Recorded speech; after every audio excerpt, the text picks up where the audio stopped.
सच बोलने वाली बहू। देखो ममता, मैं आज ऑफिस जाने के मूड में नहीं हूँ। किसी का फोन आया ऑफिस से तो बोल देना कि मैं घर पर नहीं हूँ, किसी जरूरी काम से गाँव गया हूँ। ठीक है, मैं चला सुने, बाकी मैं संभाल लूंगा। ममता बेचारी, जैसा नाम वैसा ही नेचर, ना कभी झूठ बोला, ना फरेब, ना किसी से चालाकी की, ना किसी की पंचायत। सुन लेती है पति की बात और फिर कुछ देर बाद फोन आता है। हेलो, कौन? मैं सुनील का बॉस बोल रहा हूँ। दफ्तर में इतना काम पड़ा है, अभी तक ऑफिस नहीं आया। वो क्या कर रहा है? फोन दीजिए उसे। जी वो तो सो रहे हैं, कह रहे हैं कि आज गर्मी बहुत है तो घर के मजे लेंगे। बॉस को बीवी की बात पर गुस्सा आ जाता है। तो उससे बोल दीजिएगा कि अब घर में गर्मी के ही मजे ले, कोई जरूरत नहीं है यहाँ आने की। ये बोलकर बॉस फोन रख देता है। ममता सारी बात सुनील को बता देती है। न जाने किस बेवकूफ से पाला पड़ा है, समझ नहीं आता। तुम्हारे कारण मेरी नौकरी चली गई। अरे झूठ बोलने में क्या जा रहा था तुम्हारा? ममता को समझ में नहीं आ रहा था कि उसकी खता क्या थी। अरे जो है वही तो बोला। फिर एक रोज, बहू, अरे बहू, कहाँ है तेरा पति? इस महीने घर के खर्चे के पैसे भी नहीं भेजे। क्यों, माँ बाप की फिक्र खत्म हो गई है क्या उसे? बाई लागू माँ जी, वो ये बोल रही थी कि माँ को क्या है, घर का राशन, खेत का पैसा, मवेशी का दूध, फिर भी न जाने क्यों मेरे सर पर भार देकर बैठी है। तभी सुनील ममता के मुंह पर हाथ रख देता है। क्या रे कलमुँह है, हटा बहू के मुंह से हाथ। अरे क्या क्या बोलता है तू? वो तो इसकी झूठ बोलने की आदत नहीं है, इसलिए पता चल रहा है। देख मेरी सास कितनी शरीफ है। हाँ, तेरी माँ तो मोहल्ले की बदमाश है ना, और तेरी सास शरीफ है। बेटा ममता को देखता है और गुस्से से बोलता है। अब खड़ी खड़ी देख क्या रही हो? और भी कुछ कहना है क्या? माँ आई है ना, जाकर छाछ ले आ ठंडी वाली। ममता अंदर चली जाती है। माँ, इसके सच बोलने की आदत के कारण मेरी नौकरी जाते जाते रह गई। वो तो मैंने अगले दिन जाकर पैर पकड़ लिए मालिक के, नहीं तो। सब जानता है बहू की आदत नहीं है झूठ बोलने की, तो तू शांत क्यों नहीं रहता? क्यों उसे झूठ बोलने को बोलता है? फिर एक रोज, बहू जा अपनी पड़ोसन के पास और उससे बोल कि वो लाल वाली साड़ी जो उसने नए साल की पार्टी में पहनी थी, तुझे वो चाहिए। ना माँ जी, मुझे नहीं चाहिए। वैसे भी कल जिस शादी में जाना है ना, वहाँ के लिए तो मेरे पास काली साड़ी है। सास सर पर हाथ रखकर, अरे बुद्धू, मुझे चाहिए साड़ी। वैसे भी तुम लोगों में तो साड़ी का लेन देन चलता है ना, तेरी भी तो उसने पहनी थी ना। हाँ माँ जी, वो क्या है ना, हम दोनों के कपड़े एक दूसरे को आ जाते हैं। मैं ले आती हूँ आपके लिए साड़ी। बहू पड़ोसन के पास जाती है। कैसी हो निर्मला, तेरी लाल साड़ी चाहिए थी। क्यों? तू तो बोल रही थी कि तेरे पास काली वाली साड़ी है, तू वही पहनेगी, फिर लाल का क्या करेगी? अरे मैं तो काली ही पहनूंगी, लेकिन मेरी सास ने देखी थी तेरी लाल साड़ी, वो नए साल की पार्टी में तूने पहनी थी ना, तो इसलिए वो मांग रही है। ये सुनकर पड़ोसन थोड़ा परेशान हो जाती है। देख ममता, तेरे लिए तो मैं एक बार को साड़ी दे भी देती, लेकिन तेरी सास के लिए नहीं। वो क्या है ना, तू तो जानती है कितनी गंदी आदत है तेरी सास की, खाया पिया सब कपड़े पर ही पोंछ देती है। मेरी लाल साड़ी बहुत महंगी वाली है, पता चले उस पर हल्दी तेल का निशान लगा हो। ममता घर आ जाती है खाली हाथ, ममता को देखकर। नहीं दी ना उसका लूटी ने साड़ी, अब आए तुझसे लेने तेरा सामान, अच्छे से बताती हूँ। माँ जी वो क्या है ना, मुझे तो वो दे रही थी, लेकिन आपके नाम पर नहीं दी। अरे किसने बोला था मेरा नाम लेने को? बोल देती तुझे पहनना है, लेकिन ना, तू तो ठहरी सच की देवी। न जाने सास क्या सोचती है, पर हंसने लगती है। अरे माँ क्या हो गया, क्या सोचकर हंस रही है? याद है जब बहू को देखने गए थे? हाँ बस सही बात है। याद आ गया, कैसे मेरी सास बाजार के खाने को बोल रही थी कि ममता ने बनाया है। और बहू ने आकर सब बता दिया कि ये सारा खाना तो बाजार से आया है, वो भी कल्लू हलवाई की दुकान से। ममता दोनों की बात सुन रही थी। हाँ माँ जी, वो कल्लू हलवाई का ही था। मुझे तो आज तक पता नहीं चला कि माँ ने क्यों कहा कि मैंने बनाया है। खैर मैं तैयार होती हूँ, शादी में जाना है ना। पूरा परिवार शादी में जाता है, जहाँ खाना वाना खाकर सभी बैठे होते हैं कि एक औरत ममता की सास से कहती है, क्या बात है बहन जी, मेरी आपकी बात हुई थी तो आप तो बोल रही थी कि लाल साड़ी पहनने वाली हैं, तो मैंने ये काली पहन ली। पता होता कि आप लाल नहीं पहन रही हैं तो मैं ही अपनी लाल पहनाती। अच्छा जी, तो इसलिए पूछा जा रहा था। अरे इतनी साड़ियाँ हैं कि क्या बताऊं, मैंने सोचा तो था पर ये सामने दिख गई तो यही पहन लिया।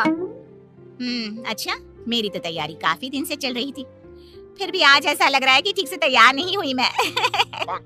तभी आ जाती है हमारी सच्ची बहू ममता बहू। आंटी जी वो क्या है ना, पड़ोसन की लाल साड़ी माँ जी को पहननी थी, लेकिन आप तो जानती है माँ जी की आदत, सारा खाया पिया कपड़ों पर ही पोंछ देती है, तो उसने साड़ी देने से ना ऐन वक्त पर मना कर दिया, तो अब इन्होंने ना मेरी साड़ी पहनी है। औरत ममता की सास को घूरती है। अरे मांग कर ही साड़ी पहननी थी क्या? हम जैसे तो खुद की ही साड़ी पहनते हैं, चलो चलते हैं। सास का गुस्सा अब ममता पर फूट पड़ता है। अरे क्या जरूरत थी ये बात सबसे कहने की। अरे घर की इज्जत का कोई ख्याल है कि नहीं तुझे? हाँ, मैंने क्या बोल दिया माँ जी? मुझे क्यों डांट रही है? मेरी गलती क्या है? ममता को रोता देख सुनील आ जाता है। अरे माँ क्या हो गया? पता है ना शादी का माहौल है। सास सारी बात बेटी को बता देती है। देख रहा है तेरी बहू का हाल। अरे इस लड़की को तो ये भी नहीं पता कि कब कहाँ क्या कैसे बोलना है। अरे लेकर जा इसे यहाँ से। सभी घर आ जाते हैं। सास का मुंह तो फूला ही रहता है कि एक दिन।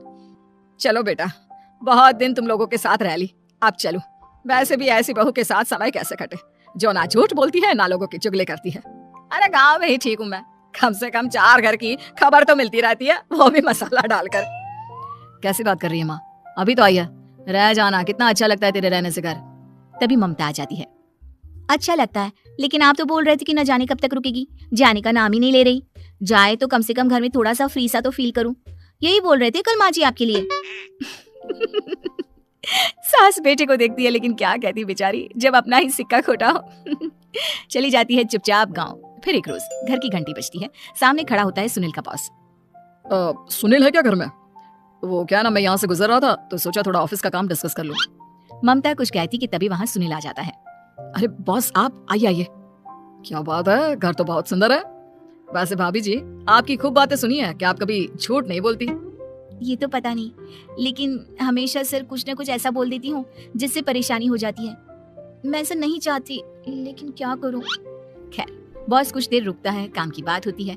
ममता के साथ सब चाय पीते हैं और जैसे ही बॉस जाने को मुड़ता है कि क्या जी, कितने नेक इंसान है, फालतू ही आप खड़ूस और निकम्मा बोलते हैं इन बॉस को। अब क्या, बॉस के कान तक खुद के लिए अनमोल वचन पड़ जाते हैं। और फिर ओह, तो ये बात है। और क्या कहता है ये? अरे बॉस, आप भी किसकी बात पर विश्वास कर रहे हैं? अरे इससे तो ये भी नहीं पता कि आलू प्याज कहाँ रखा है। अरे ये क्या जाने क्या बोलना है क्या नहीं बोलना है। मतलब जो मुंह में आ रहा है बोले जा रहा है। भाभी जी आप बताइए। नहीं बॉस, लग रहा है कि कुछ गलत बोल गई मैं। वैसे ये सिर्फ इतना ही बोलते हैं कि आप में कोई टैलेंट है ही नहीं। आपकी नौकरी इन्हीं के कारण तो बची हुई है। और अब बस कर ले अम्मा, अब क्या करवा कर मारेगी। बड़ी मुश्किल से तो नौकरी बची थी मेरी। सही कहा, बची थी लेकिन अब निकल गई। तेरे टैलेंट के भरोसे चल रही है ना मेरी नौकरी। अब देख तू। अच्छा, तो आप भी यही मानते हैं? वैसे ये बात तो है, सुनील काफी टैलेंटेड है। बॉस चला जाता है। सुनील सर पकड़कर बैठ जाता है। माना सच बोलना एक अच्छी आदत है, लेकिन ममता आज का समय ऐसा नहीं है। तुझे थोड़ा सा समाज को देखकर खुद को बदलना होगा, समझी? जी मुझे तो पता ही नहीं चलता कि मैं क्या गलत कर रही हूँ। यकीन मानिए मैं जानबूझकर नहीं करती। सुनील सोच लेता है कि वो किसी न किसी तरह अपनी बीवी के इस भोलेपन का इलाज करके रहेगा, लेकिन सवाल ये कि कैसे का जवाब अब मिल जाता है। और फिर एक रोज ममता की माँ आती है। ममता, तुझे तो पता है तेरे पापा का काम ठीक नहीं चल रहा है, कुछ पैसों की जरूरत थी, तेरे पास हो तो मदद कर दे बेटा। ममता माँ को घर खर्चे से बचाए पैसे दे देती है।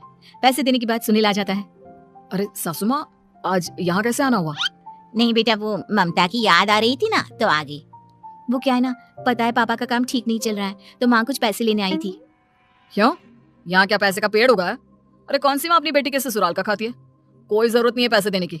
वापस कर दो माँ जी पैसे और निकलो यहाँ से। आगे से यहाँ पैसे लेने नहीं आना। सुनील ये बोलकर निकल जाता है। उसके जाने के बाद, बेटा ममता, तूने मेरी बेइज्जती कराने के लिए यहाँ बुलाया था क्या?